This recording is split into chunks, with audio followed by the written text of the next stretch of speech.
Apa lo pernah cerita dan tiba-tiba lo nyadar nggak ada yang dengerin?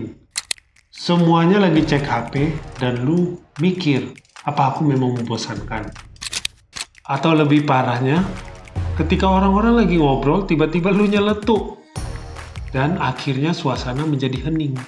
Hari ini kita akan membahas 3 kesalahan yang membuat orang bosan ngobrol dengan kamu dan bagaimana cara memperbaikinya. Lantas bagaimana caranya? Kita harus bicara. Halo, kembali lagi bersama saya Tony dan sedang bersama Bro Ian. Halo, selamat malam. Nah, untuk kali ini kita akan membicarakan topik yang sangat menarik terkait bagaimana cara kita untuk tidak membosankan pada saat mengobrol. Nah, Bro Ian, lu kan sering ngobrol nih, ketemu sama orang kan? Betul. Menurut lu, apa sih kesalahan terbesar orang saat mengobrol itu supaya jadinya orang bisa bosan gitu loh? Oke. Kalau menurut lu sendiri, Bro, apa nih alasannya? Kalau dari gua sendiri sih, ya biasanya sih topiknya nggak nyambung ya, Bro. Ya agak nyambung kan, mungkin orangnya nyebelin atau gimana Iya. gitu ya. Nah, cuman ini kalau menurut gua ya, alasan nomor satu kenapa orang bosen saat lu ngobrol tuh adalah lu kebanyakan ngomong soal diri lu sendiri, Bro. I see. Itu banyak banget sih gua ketemu di tempat-tempat umum, ketemu orang biasa pun juga banyak yang kayak gitu, Bro. Ya pasti banyak banget lah. Kita semua pasti punya temen yang kayak gini Iya. lah. Pasti ada yang kayak gini. Gue pertama kali belajar konsep ini pas gue lagi SMP sih, Bro. Jadi waktu itu gue lagi di toko buku, lagi baca komik nih, lagi numpang aja kan. Terus tiba-tiba ada nih satu buku yang warnanya merah gitu. Judulnya Skill with People dari Les Giblin. Jadi gue saking isengnya aja gue buka, gue baca dari halaman pertama, itu bener-bener ketulis di halaman pertamanya. Hukum nomor 1 itu adalah orang paling tertarik sama diri mereka sendiri, Bro. Iya. Kalau dipikir-pikir juga, ya itu betul banget sih, Bro. Ya memang bener, Bro. Iya. Jadi lu mau ngomongin apa aja ya, orang itu paling suka ngomongin soal diri mereka sendiri. Ya kita semua juga gitu, kayak gue juga sukanya yang ngomongin diri gue sendiri. Iya. Lu juga pasti gitu kan. Iya. Nah cuman gimana caranya agar lu bisa menarik nih bagi orang itu? Ya lu ngomongin soal mereka, lu ngomong soal diri mereka gitu loh. Jadi gue kasih contoh aja ya. Kita semua pasti punya temen kayak gini nih. Jadi lu bayangin aja dia kayak gini, Bro, gue minggu lalu baru ke Bromo, Bro. Wih, di sana bagus banget pemandangan. Lu pernah ke puncaknya nggak? Di sana lu kalau makan Indomie lagi dingin-dingin, wih mantep kali, Bro. Abis itu gue pulang naik sepeda, sampai di rumah langsung mandi, nonton Netflix, wih seger banget lah, mantep, Bro. Gitu. Kalau lu kayak gitu gimana, Bro? Ya agak krik-krik sih, Bro. Ya krik-krik kan, udah gitu ya biasa orang kayak gini ya. Coba lu bilang, oh gitu. Dia lanjut terus, Bro, bisa Iya. berjam-jam nggak tahu diri nih orang-orang kayak gini. Itu kan banyak yang kayak gini nih, orang-orang nggak tahu diri. Cuman yang kayak gini ya yang paling nyebelin, Bro, paling bosenin. Karena apa? Mereka nggak kasih kita ngomong. Maruk dia jadinya. Dia cuma ngomong sendiri, ngomongin diri sendiri lagi gitu. Nah, coba lu bayangin sama temen lu yang lain. Mungkin lu punya temen yang lebih bagus. Temen baik lu nih. Mungkin dia ngomongnya kayak gini. Bro, gue minggu lalu baru ke Bromo nih. Baru hiking di sana. Lu pernah nyoba hiking? Belum pernah sih, Bro. Oh, lu belum pernah hiking? Iya. Kalau biasa lu hobinya apa kalau bukan hiking? Kalau gue sukanya ke pantai, Bro. Oh, ke pantai. Iya. Apa yang paling lu suka emang pas ke pantai? Lihat pemandangan laut ya. Oh, memang di pemandangan laut kan memang bikin lu tenang gitu ya? Iya, betul. Nah, pokoknya lu gitu aja. Jadi akhirnya lu bisa, apa ya, dengan membicarakan mengenai teman bicara lu nih. Jadi lu jangan ngomongin soal pengalaman lu aja nih, lu maruk gitu. Iya. Jadi kita bisa masuk ke diri mereka juga ya, Bro. Karena ingat, hukum pertama dari bukunya itu, gue masih ingat sampai sekarang, dari SMP sampai sekarang, itu orang paling tertarik soal diri mereka sendiri. Jadi lu setiap kali ngomong, lu harus faktorkan juga teman bicara lu. Lu harus ingat itu. Nah, ini juga gini loh, ada satu hal yang sangat menarik nih. Banyak orang berpikir kan, kalau misalnya mereka itu membosankan karena mereka kurang menarik. Begitu kan? Iya. Kan emang gitu. Cuman kalau gue bilang ya, itu salah besar, Bro. Salah besar. Gimana tuh, Bro? Jadi lu bukan membosankan karena lu gak menarik. Lu membosankan karena lu kurang tertarik bro. Wah, ini istilah yang sangat menarik banget teman-teman. Mungkin lu bisa jelasin lebih detail, bro. Iya, jadi kayak tadi itu bro. Contohnya tadi kita ngomongin nih. Misalnya kalau gua kan maunya ngomongin hiking tadi. Iya. Gue mau ngomongin hiking. Mungkin aja gue ahli hiking bro. Kan gue tahu topik-topik menarik soal hiking. Tapi kalau lu ngomong, oh sorry bro, gue nggak pernah hiking. Terus gue maksa nih, gue mau cerita soal hiking seru banget bro, lu harus ngerti hiking. Kan kayak gue maksa jadinya. Cuman kalau gue tertarik, kalau gue misalnya tertarik sama, lu sukanya ke pantai. Kan gue bener-bener care nih kelihatan sama lu. Iya. Nah itu kan pembicaraannya bisa jadi ngalir ke sana jadi gitu loh. Oke. Berarti secara nggak langsung ya kita tetap sebelum ketemu lawan bicara, mungkin alangkah baiknya bisa fact finding dulu juga oke ya bro. Ya kalau lu bisnis, apalagi kalau bisnis kan emang nggak boleh ada kesalahan nih bro. Jadi lu memang fact finding boleh nih, lu ngobrol sama teman-temannya lah, atau misalnya lu ya nyari-nyari aja dulu di Google atau semacamnya mengenai orang ini di sosial media, dia sukanya apa. Misalnya memang di Instagram lu tahu dia banyak ke pantai, ya kan lu bisa minimal cari-cari topik dulu nih yang mengarah ke pantai. Ini poin yang sangat menarik ya teman-teman. Jadi mungkin teman-teman kalau mau lebih dekat ke lawan bicara, bisa kita fact finding dulu, atau mungkin bertanya ke kerabat terdekat juga yang kenal sama temennya juga ya. Kalau misalnya tanya ke kerabat jauh lebih bagus. Cuman memang nggak realistis kan kita kenal semuanya. Jadi mungkin Google itu udah your best friend bro. Zaman sekarang juga gampang untuk cari-cari, bisa dari Instagram, Facebook dan sebagainya. Cek di sana. Nah, cuman memang jadi pokoknya kalau lu mau ngomongin apa aja, lu harus faktorin teman bicara lu. Jadi kayak misalnya gini loh. Kadang-kadang lu kan ditanyain, lu kerja apa? Misal lu kerja IT nih, lu merasa kayak, wah kerjaan gue nggak menarik. Palingan lu ngomongnya kayak, ya gue ngurus soal cyber security company gue. Jadi company gue nggak dihack, gitu aja. Jadi bahasa umum ya bro? Kan kalau lu ngomong gitu kan kedengarannya umum. Kayak orang bilang, oh gitu. Nah, ya memang mau balas apa lagi bro? Apalagi mereka nggak ngerti IT. Ya jadi mereka ngomong gitu aja. Tapi coba lu kalau sebelum ngomong, lu pikirin dulu nih soal lawan bicara lu. Misal lu lihat, ini orang suka sosial media. Jadi lu hubungin dong. Kayak misalnya, oh ya gue kerjanya IT, gue ngurus soal cyber security. Dan kemarin kebetulan gue ada kerjasama nih sama tim TikTok gitu loh. Jadi, nah terus dari sana TikToknya baru mulai nyala otaknya deh. Oh gue juga suka TikTok gitu. Lu TikTok kayak gimana orang-orangnya? Mungkin ya, akhirnya lu bisa gosip gitu, gosipin TikTok. Gitu. Nah. Atau misalnya lu lihat dia sukanya bisnis, ya lu jadinya ngomongin soal, oh ya gue ngurus soal cyber security, jadi gue bisa memastikan kalau bisnis lu aman. Dan dia jadi wih gimana tuh bisnis gue, gimana caranya bisa lebih aman. Nah itu kan jadi enak tuh, jadi lu bisa ngobrol. Jadi ingat ya, yang pertama itu lu harus selalu mikirin soal lawan bicara lu, ya karena mereka paling tertarik sama diri mereka sendiri. Nah cuman gini loh bro, misalnya lu memang sudah jago nih mancing-mancingnya, dia udah cerita kan udah mulai asik nih. Udah mulai asik. Ini lu bisa kena perangkap nomor 2 bro. Apa tuh perangkap nomor 2? Yaitu respons lu krik. Wah itu terdengar tidak asing ya. Iya, relate banget bro. Relate banget. Kan jadi mungkin contohnya gini. Kita udah ngomong tadi nih soal pantai, lu mau ceritakan, gue suka pantai, gue biasa suka main bola di sana. Terus gue balasnya kayak, oh main bola bro, seru ya. Ya terus tiba-tiba pembicaraan mati aja di sana bro. Iya.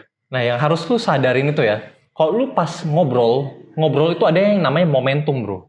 Sama kayak bola bergulir. Jadi kalau misalnya dia udah jalan kan, terus kalau lu salah respons, itu bisa tiba-tiba berhenti bro percakapannya. Momentumnya hilang.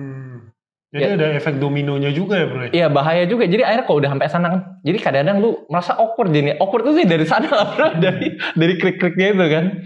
Terus akhirnya lu harus mulai dari awal lagi. Lu harus cari-cari topik baru lagi gitu, mulai dari awal. Jadi solusinya gimana bro? Biar lu gak pernah dapat respons krik-krik lagi gitu loh. Nah ini menarik. Gimana tuh bro? Nah ini gue juga dapat dari buku lain yang menarik banget loh. Ini dari buku judulnya Never Split the Difference dari Chris Voss. Chris Voss ini dia negosiator FBI waktu itu. Jadi intinya gini loh, dia pakai teknik yang namanya mirroring sama labeling. Mirroring dan labeling, teman-teman. Mirroring dan labeling. Lu mungkin bisa jelasin lebih detail, bro. Jadi mirroring itu simpelnya gini aja, bro. Lu ngulangin apa yang dia ngomong. Jadi gue contohin ya. Contohnya dia bilang gini, bro, gue baru balik dari Jakarta. Jadi daripada lu nanya, lu sana ngapain? Terus dia bilang, oh ya gue ada kerjaan. Oh kerjaannya apa? Ya lu kayak interview, bro. lu lagi ngobrol atau emaknya nih nanyain. Iya. Gitu kan. Jadi daripada lu begitu, kadang-kadang orang jadi gak nyaman gitu loh. Rasa kayak terlalu on the spot nih. Gue kayak maksa-maksa lu. Atau misalnya kayak tadi jadi kalau yang salah jawab jadi krik-krik juga. Nah jadi daripada gitu, lu coba ngulangin aja apa yang dia ngomong. Contohnya ya, dia ngomong, gue baru balik dari Jakarta. Jadi lu balas aja, oh lu baru balik dari Jakarta. Nah jadi kan dia pasti kalau lu ngomong gitu kan, kalau muka sama ekspresi lu sama nada lu udah bener, tertarik nih. Ya dia jadi, oh ya dia pengen jelasin lebih lanjut. Dia pasti ngomong, oh ya gue ke Jakarta karena ada ketemu klien penting nih. Oh klien penting gitu. Nah dia jadi pasti dia begitu denger itu dia, iya bro klien penting ini gini. Dia jelasin. Jadi gini loh, hebatnya mirroring ini ya, ini daripada lu bingung mikirin apa kan, daripada lu pakai kata-kata lain yang takutnya lu dikira antara terlalu interview atau malah nggak nyambung karena kata-katanya beda, bisa jadi maksud dia bukan itu tuh. Jadi lu pakai kata-kata yang persis sama kayak dia, tapi lu bikin bertanya, artinya bro tolong jelasin lebih lanjut. Itu iya. Ya ini juga menarik banget ya bro ya. Betul. Jadi kalau misal lu pakai mirroring itu jadi dia merasa lu ngerti dia karena lu pakai bahasa yang sama kayak dia. Gitu daripada lu pakai bahasa yang lain kan. Itu benefit satu. Benefit kedua sebenarnya menurut gue yang lebih penting. Ini lu jadi kayak semi-semi hipnotis diri lu sendiri juga dengan pakai mirroring. Karena gini loh. Kalau lu mirroring kan, lu jadi pakai bahasa yang sama kayak dia. Jadi otak lu coba selaraskan dengan dia juga, dengan teman bicara lu. Jadi lu bisa lihat sudut pandangnya dia juga. Dan bahkan kalau mirroringnya lebih hebat lagi, lu bisa selaraskan juga nada bicara lu, terus kayak postur tubuhnya gitu loh. Lu mirip-miripin. Ini bukan berarti lu pengen manipulasi dia. Ini malah lu pengen manipulasi diri lu sendiri. Jadi lu dengan ini lu lebih empati sama dia. Lu lebih ngerti sudut pandangnya dia dengan lu ngikutin dia. Gitu. Ini kekuatannya mirroring. Selain dari teknik berbicara juga kita harus dari gestur juga ya. Gestur juga penting bro. Jadi lu jangan terlalu maksa bro. Gestur juga penting banget bro. Karena gini loh, coba lu perhatiin aja deh. Kayak misal lu sama teman baik lu. Mungkin kadang-kadang kalian itu gak nyadar tapi kalian itu barengan gitu. Misal kalian garuk kepala bareng. Atau misalnya tiba-tiba benerin duduknya bareng. Kalau misalnya udah bener-bener ngesing banget nih. Bisa bener-bener kayak gitu bro. Kalau ya mungkin kalian gak nyadar tapi orang lain pasti ngelihat, sing banget, gayanya sama banget. Bukan berarti mereka sengaja saling meniru. Tapi kalau orang yang memang connect banget, ya sampai se-connect itu. Nah jadi dengan mirroring kita berusaha lebih connect sama teman bicara kita. Ini ada yang setingkat lebih tinggi lagi nih dari mirroring yang namanya labeling. Jadi labeling itu gini loh, pada saat lu ngomong sama orang itu kan, dia kan pasti cerita soal banyak hal nih. Dia cerita mengenai pengalaman dan ada emosinya juga nih di sana. Nah jadi lu harus sambil perhatikan juga dia ngomong apa. Ini yang paling penting, lu perhatikan emosinya ya. Lu perhatikan dia ngomongnya gimana. Nah jadi misalnya dia cerita soal bangun bisnis. Coba lu simpulkan apa yang dia rasakan. Misalnya dia ngomong soal bangun bisnis, kayak lu ngomong aja, wah kedengarannya kamu benar-benar bekerja keras nih untuk bisnismu. Atau sepertinya kamu banyak pengorbanan ya untuk bisnismu. Nah kalau misal lu ngomong gitu, itu bisa membuat teman bicara lu itu gini loh, kebanyakan orang itu merasa gak dimengerti sama orang lain bro. Dengan lu ngomong seperti itu, lu membuat dia merasa, gile, orang ini ngerti nih, orang ini ngerti. Dan tapi lu harus hati-hati juga, labeling ini memang makanya lu harus bener-bener dengerin bro, lu jangan gak nyambung gitu. Lu jangan kayak kedengarannya lu suka ya sama kerjaan lu, padahal sebenarnya gak suka gitu loh. Jadi lu harus bener-bener ngerti. Kayak lu harus mirroring dulu sampai udah cukup dapat, baru lu coba labeling. Lu rasakan sendiri deh. Pasti orang itu bakal tatapannya berubah kayak, gile. Orang ini ngerti banget. Wah, ini mantap banget ya teman-teman. Nah, jadi misalnya memang lu udah jago nih, ngobrolnya udah enak kan. kadang-kadang lu memang harus cerita nih soal diri lu sendiri. Gak mungkin kan selamanya ngomongin soal teman bicara lu aja. betul, Jadi betul. lu memang pengen cerita soal diri lu sendiri. Nah, cuman ini hati-hati ada perangkapnya juga. Perangkapnya itu yaitu lu kebanyakan cerita fakta aja, gak ada emosinya. Ini yang bahaya. Mungkin lu bisa cerita lebih detail, bro. Jadi gue contohin aja ya. Jadi misalnya gini, lu pengen cerita nih, wih hari ini gue sibuk bro. Ya orang kayak jadi biasa aja kayak, oh ya sibuk kenapa? Ya kayak jadi formalitas aja bro. Orang sebenarnya kayak nggak begitu pengen tahu, tapi ya karena sudah lu ngomong, ya udahlah gue tanyain lah demi lu gitu. Nah cuman coba lu ceritanya kayak gini, bro. Hari ini tiba-tiba bos gue baru masuk kantor langsung gebrak meja, terus dia langsung bilang kita punya masalah. Nah jadi kan orang jadi penasaran, emang bos lu kenapa bro? Gitu loh. Jadi lu kalau cerita, lu jangan cerita faktanya aja. Lu cerita emosinya apa. Apa emosi yang bos lu rasakan? Apa yang emosi yang lu rasakan? Jadi lu harus bikin cerita yang seperti itu. Dan lu harus pikirin juga lawan bicara lu. Oke. Kalau gue lihat ini berarti sebenarnya teknik bicara itu ya kita ada beberapa step ya bro ya. Ada level-level tertentu gitu ya. Betul. Dan kalau udah jago ya bisa sampai yang tadi lu bilang yang terakhir itu bisa sampai memainkan emosi orang gitu. Iya benar. Dengan lu baca emosinya dan lu bisa keluarin emosinya jadinya dengan labeling itu. Iya. Wah mantep banget nih. Nah mengenai ngobrol-ngobrol nih bro, lu ada nggak sih tips kita untuk memulai pembicaraan dengan lawan bicara? Oke, jadi memang kadang-kadang kan lu kalau ketemu orang baru bingung nih mau ngomongin apa ya. Kan buat mulainya dulu nih, begitu udah mulai kan baru enak. Jadi ini bisa pakai metode PROM namanya bro. PROM ini singkatan. Jadi P-nya itu past experience. Jadi lu bisa ngomongin aja mengenai pengalaman masa lalunya dia atau masa lalu lu gitu loh.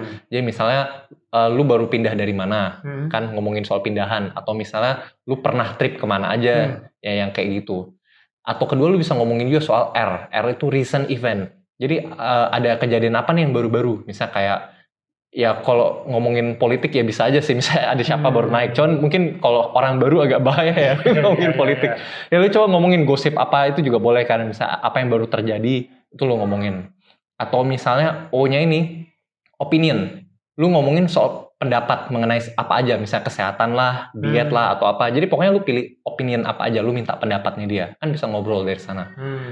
Atau yang terakhir, lu bisa ngomongin juga soal memories, soal ingatan. Jadi ingatannya misalnya, ya lu dulu pernah sekolah bareng, ingatan masa kecil, itu kan lu boleh ngomongin juga. Atau misalnya memang ingatan yang paling mengena nih bagi lu atau bagi dia, lu boleh ngomongin juga kan.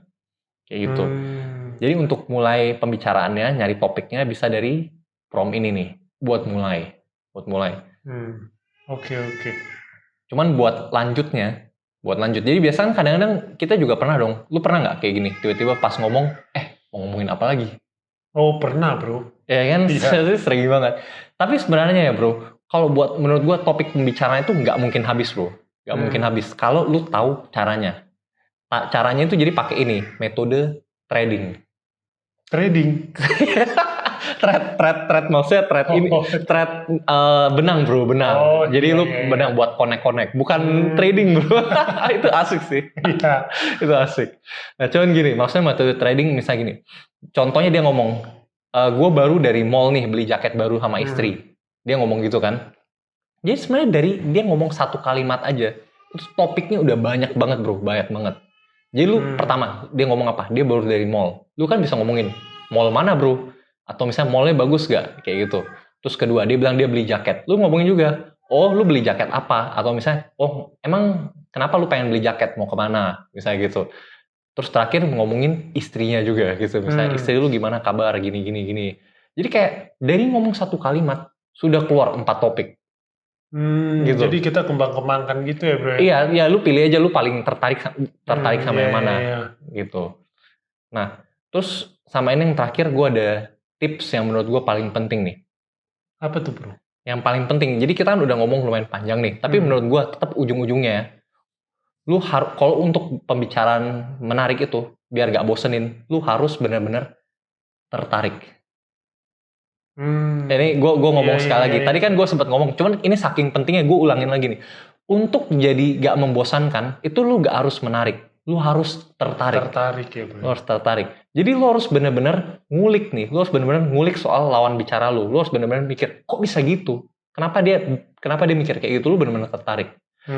Dan lu harus, jadi menurut gua gini loh, kalaupun ya, lu gak bisa semua yang tadi nih, yang gua tadi lu lupain semuanya. Tapi kalau lu bisa bener-bener tertarik sama lawan bicara lu, menurut gua beres sih. Pasti pembicaranya tetap lancar-lancar Oh, iya, aja. iya. Tapi kalau misal lu pura-pura aja, lu pakai teknik tadi buat ya sekedar teknik aja, kayak manipulasi, ya orang males juga. Apalagi yang paling parah, sebenarnya lu gak suka sama orangnya nih. Nah, itu lu mau coba bagaimanapun juga. Iya, Itu iya. sulit jadinya menarik pembicaraannya kan. Pasti jadi awkward sih. Iya, mau bagaimanapun juga kalau lu emang gak suka sama orangnya, sulit. Oke, jadinya sebenarnya kalau kita menjadi menarik di percakapan itu sangat mudah ya bro ya. Benar, dan bisa dipelajari. Iya, Bisa lu iya, kembangkan.